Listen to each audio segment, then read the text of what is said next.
तो नमस्कार दोस्तों, मेरा नाम है गौरव और मैं नौगांव मेडिकल कॉलेज में अभी पढ़ रहा हूँ, एमबीबीएस पढ़ रहा हूँ, first year student. So my dear friends, today I am going to explain you the photo transduction topic. This is an important topic which is generally asked in university. So तो अपना ही भाई समझो, मैं बिल्कुल देसी लैंग्वेज में समझाने वाला हूँ. So my dear friends, you can see that हम सबको अपने नाम से ही डिकोड करने वाले हैं. टॉपिक के नाम लेंगे और उससे पूरा टॉपिक खत्म कर देंगे 10 मिनट में. So first, what is here you can see two word photo and you can see that photo and transduction. So photo means photon means related to photons. And what does photon means? Photon means light. Transduction means conversion. So light conversion. So phototransduction is a process by which light energy it is converted into chemical energy, and chemical energy it reaches the brain and does an perception of vision is achieved. मतलब light energy हमारा light retina के अंदर retina में गिरेगा और उसके बाद light को हम ब्रेन लाइट को डिटेक्ट करता है और समझते हैं अच्छा ये ऑब्जेक्ट है, ये इतना बड़ा ऑब्जेक्ट है, ये ऑब्जेक्ट इतना कलर का है. मतलब the conversion of light energy into chemical energy, that is photo transduction. अब ये प्रोसेस होता कैसे, I will explain in a very simple language. So let us first draw the image of a diagram of an human eye. So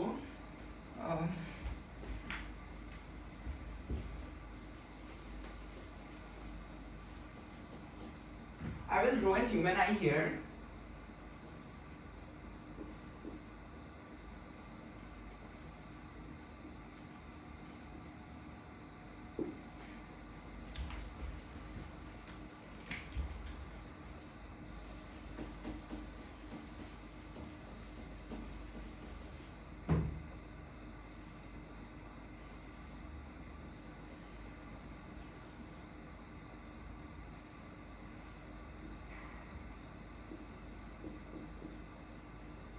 So this is the image of a human eye. So first light, as you know that light will first travel from in this direction. This is the light which carries suppose the photons along. Photon मतलब आपको सबको पता है, 11-12 में हमने पढ़ के आया. Photon it is the smallest unit of light. Now this light it will go through the lens and it will strike on the retina. This is the retina backwards. We know that this is the retina. And what is this? This is nothing but optic nerve. As simple as this, optic nerve. Now अब यहाँ पे खेल होगा, light retina पे गिरेगा. और my dear friends, if you don't know, I would like to remind you that retina it contains the rod cells and the cone cells. So what I have said, the retina it contains the rod cells, it contains the rods plus cone cells. So retina it contains two types of the photosensitive cells which will detect the photons, which will detect the light. One is the rod cells and one is the cone cells. Now what does this rod cell contain? Now I would like to say you one thing then, मतलब rod cells पे एक special pigment होता है जिसका नाम होता है rhodopsin. Rhodopsin एक फोटोसेंसिटिव पिगमेंट होता है. Rhodopsin is a photosensitive pigment. Photosensitive मतलब जो फोटोन को डिटेक्ट करता है. So rhodopsin it's a photosensitive pigment. Photosensitive pigment. It's a photosensitive pigment. So rhodopsin, my dear friends, it's a photosensitive pigment. Now ये rhodopsin का एक form होता है जो एक्टिव फॉर्म होता है. ये रोडोप्सिन नॉर्मली इनएक्टिव फॉर्म का पिगमेंट है. Now this rhodopsin, the active form of the rhodopsin, it is called as the metarhodopsin 2. So what I have said,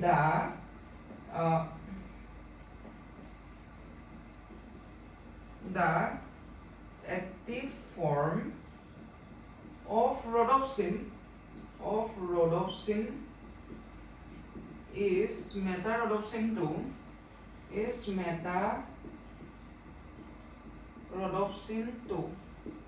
The active form of the rhodopsin. So my dear friends, अब तक हमने क्या बताया, the active form of the rhodopsin is metarodopsin 2. अब ये metarodopsin क्या करेगा, let's see.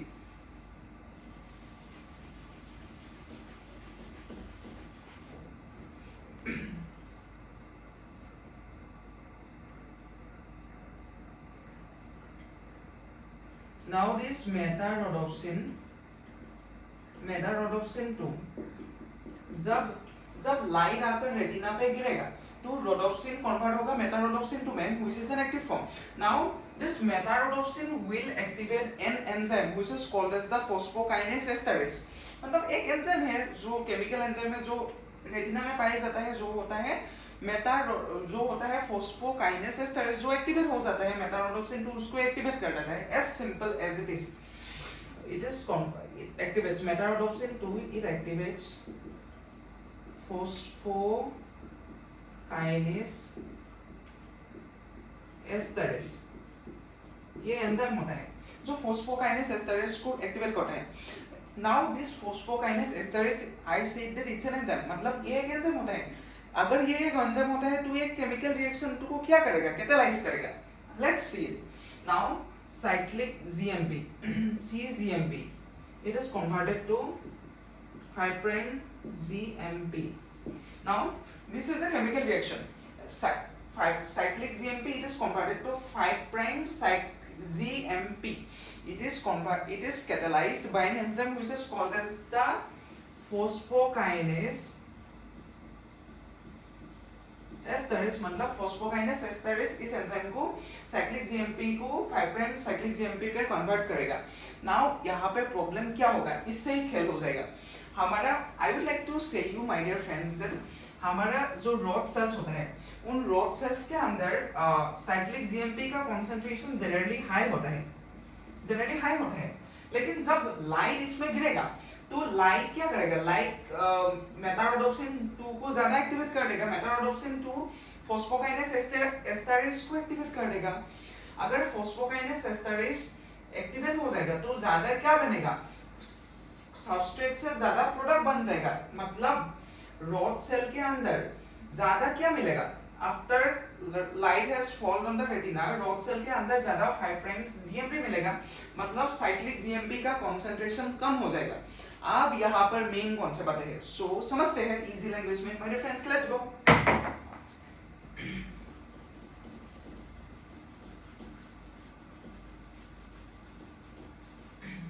अब इसमें क्या होगा, अब देखते हैं मेन प्रॉब्लम. सो मैंने अब तक क्या बोल रहा हूं, मैं बोल रहा हूं कि रॉड सेल के अंदर ये होगा. अब रॉड सेल में क्या सिनेरियो होता है वो समझते हैं. So suppose it's a normal cell और ये एक होता है सपोज रॉड सेल.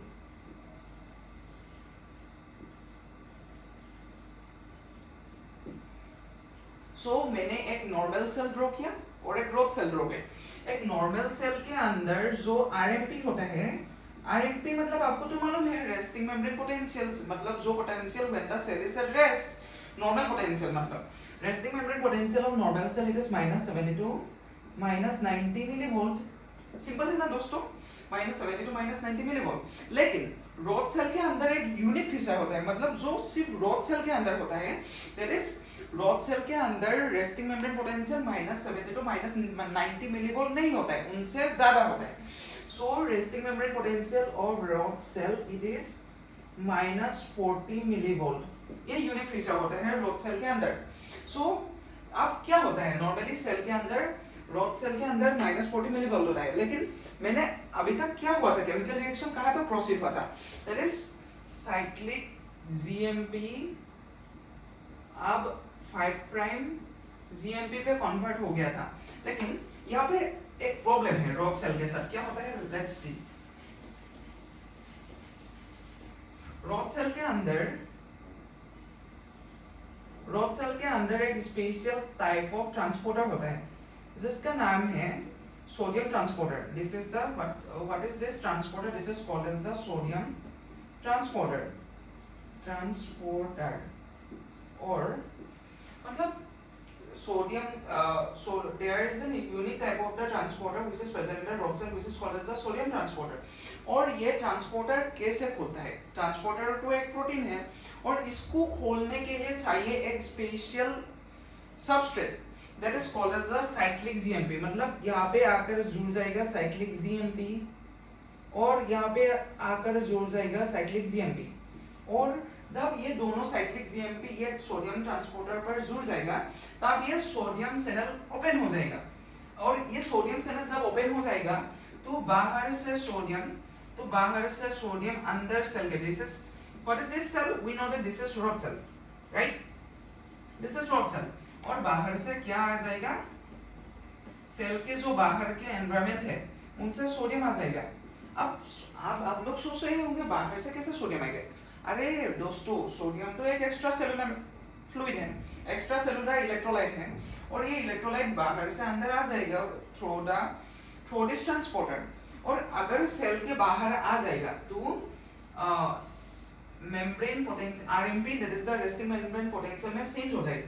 लेकिन यहाँ पे एक प्रॉब्लम हो गया, वी नो दैट यहाँ पे क्या हुआ, हमने अभी देखा कि cyclic GMP it is getting converted to 5 prime GMP।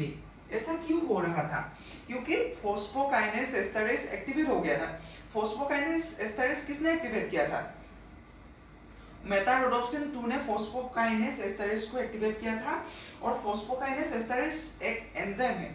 अगर वो एक एंजाइम है तो एक एंजाइम केमिकल रिएक्शन को कैटालाइज करेगा, तो उसके वजह से cyclic GMP it will get convert to in the presence of phosphokinase esterase, in the presence of phosphokinase esterase it will getting converted to cyclic GMP। मतलब अगर एंजाइम आ गया तो इसका कंसंट्रेशन बढ़ जाएगा, इसका कंसंट्रेशन बढ़ जाएगा, और सबस्ट्रेट का कंसंट्रेशन घट जाएगा।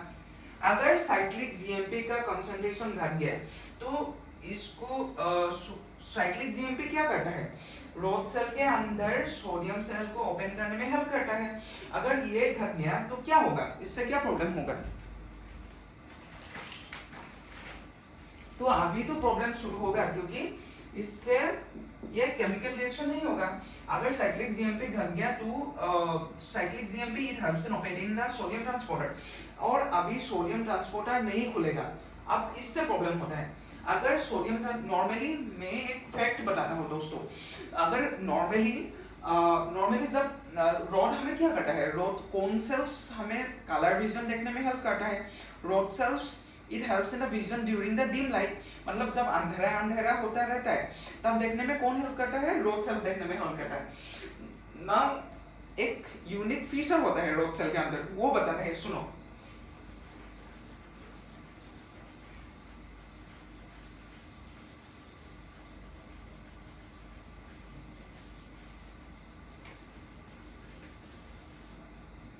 तो रॉड सेल्स के अंदर एक यूनिक फीचर होता है कि जब डिम लाइट होता है, डिम लाइट मतलब अंधेरा, डिम लाइट जब अंधेरा होता है तो rod cells continuously secrete glutamine, continuously secrete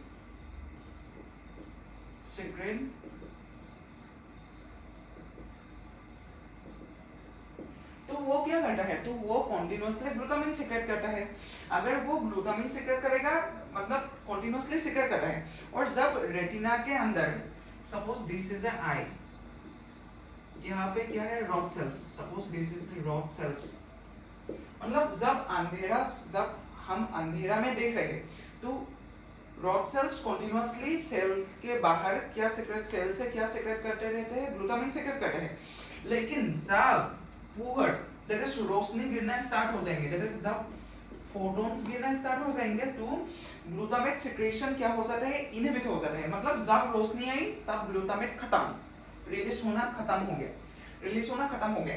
अब क्या होता है, यहाँ से रॉड सेल से suppose this is a rod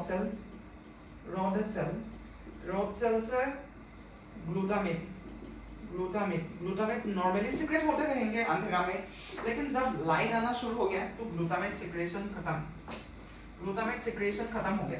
अगर ग्लूटामेट सिक्रेशन खत्म हो गया, glutamate suppose let's draw the diagram, मतलब क्या है, सेल्स आई से रोशनी गिरेगा और आई से जो इंफॉर्मेशन है वो कहाँ से बाहर जाते हैं, ये ऑप्टिक नर्व से बाहर जाते हैं ना, ऑप्टिक नर्व से बाहर जाते हैं। लेकिन मेन फिनोमिनन माइक्रोस्कोपिक लेवल पे क्या होता है, so let's draw the diagram and understand what happens at the microscopic level. Microscopic level पे सपोज ये है तो आपका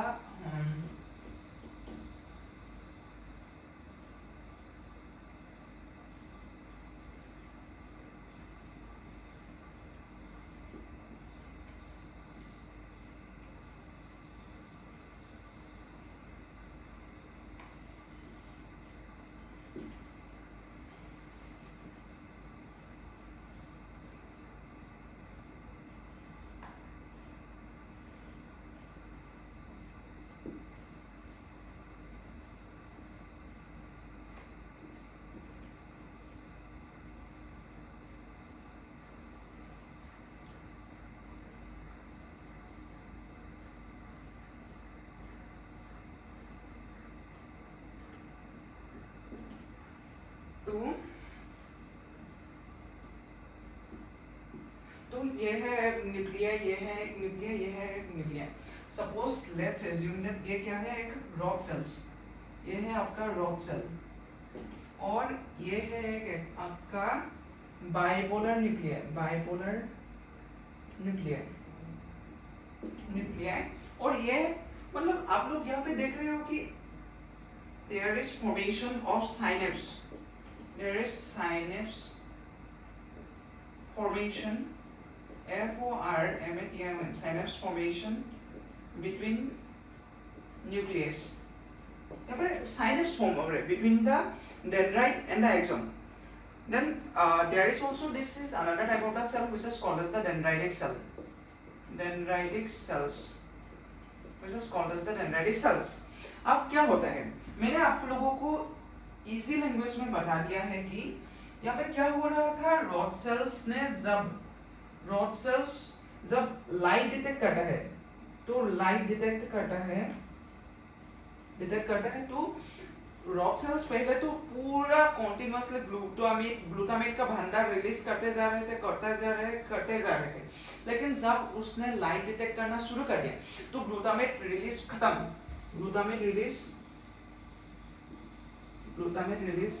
हो गया, ग्लूटामेट रिलीज खत्म कर दिया उसने, ग्लूटामेट रिलीज खत्म कर दिया। अब जब रॉड सेल्स ग्लूटामेट सीक्रेट करते हैं, जब रॉड सेल्स ग्लूटामेट सीक्रेट करता है तो बाइपोलर सेल उसको डिटेक्ट कर लेते हैं, उसके बाद डेंड्राइटिक सेल उसको डिटेक्ट कर लेते हैं और ब्रेन में सिग्नल जाता है, अच्छा ये तो कुछ नहीं, ये साला कुछ भी नहीं देख रहा है। लेकिन जब रॉड सेल ग्लूटामेट सीक्रेट करना खत्म कर दिया, उसके बाद बाइपोलर न्यूक्लियर टेंशन में आ गए। अरे भाई, मतलब तुम अपने गर्लफ्रेंड को बात करने जैसे सोच लो, मतलब गर्लफ्रेंड मैसेज दे रहे, अच्छा वो खुश है, मैं भी खुश हूँ, अच्छा चल रहा है जिंदगी, लेकिन एक दिन वो मतलब बात करना छोड़ दिएगा, तुम्हारे साथ कम बात करने लगे, तो तुम अचानक से अच्छे से डिटेक्ट कर लोगे, अच्छा मेरा गर्लफ्रेंड आजकल मेरे साथ कम बात करना शुरू कर दी। तो वैसे ही बात है, मतलब रॉड सेल्स जब भी ग्लूटामेट सीक्रेट करना कम कर देते हैं तो this will be detected by the bipolar nuclear. तो बाइपोलर न्यूक्लियर रॉड सेल के अंदर कुछ सीन्स डिटेक्ट करने शुरू कर दिए, अच्छा आजकल रॉड सेल्स कम ग्लूटामेट सीक्रेट करने लगे हैं ना। और ये मैसेज बाइपोलर सेल्स जो मैसेज, ये इंफॉर्मेशन कि रॉड सेल्स आजकल ग्लूटामेट कम सीक्रेट करने लगे हैं, तो वो बता देंगे उसको नेक्स्ट न्यूक्लियाई को, जो कि है डेंड्राइटिक न्यूक्लियाई। और डेंड्राइटिक न्यूक्लियाई भी ये बता देंगे ऐसे सेल के कहाँ तक चला जाएगा ये इंफॉर्मेशन, मतलब जो ग्लूटामेट कम सीक्रेट हो रहा है वही एक टाइप ऑफ इम्पल्स है जो कि ब्रेन से इंफॉर्मेशन चला जा रहा है। ये जब ये चला जाएगा ऑप्टिक नर्व के थ्रू, इंफॉर्मेशन ये चला जाएगा ऑप्टिक नर्व के थ्रू, एंड ऑप्टिक नर्व से ये जाएगा ब्रेन में, और ब्रेन में ये जाएगा हमारा जो विजुअल सेंटर, हम जो देखते हैं वो किस रीजन पे सिचुएटेड होता है, ब्रेन के ये पीछे वाला साइड पे सिचुएटेड होते हैं, इसे बोलते हैं ऑसिपिटल लोब, मतलब which is the visual cortex of the brain. ये जाएगा ऑसिपिटल कॉर्टेक्स के थ्रू, ऑसिपिटल कॉर्टेक्स पे चला जाएगा। मतलब यहाँ पे हम क्या देख रहे हैं, ये देखने जो ऑब्जेक्ट देख रहे हैं, what is the shape of the object, what is the colour of the object, ये सब परसेप्शन हो जाएगा उसके बाद। मतलब मेन खेल कहाँ पे हो रहा है, केमिकल लेवल पे हो रहा है। मैं आपको पूरा का पूरा